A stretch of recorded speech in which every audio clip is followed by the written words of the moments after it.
Dans cette vidéo, nous allons voir comment créer une règle d'automatisation. Pour ça, je vais dans le menu Automatisation et ensuite sur Règles. Vous allez ensuite cliquer en haut à droite sur Créer une règle.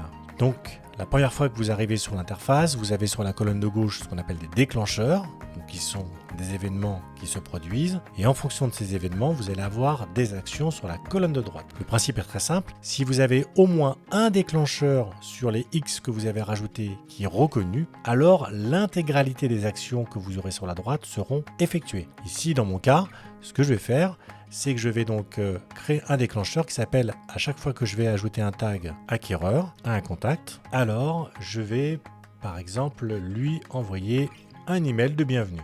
Donc là, il existe plusieurs types d'actions et moi je vais aller dans l'action envoyer un email au contact. Je vais chercher mon email, voilà, il s'appelle bienvenue. Donc sur cet email, je peux soit le modifier en cliquant sur modifier, donc là, je mets un petit message et puis je vais mettre ici une variable de substitution pour justement le signer avec mes propres coordonnées.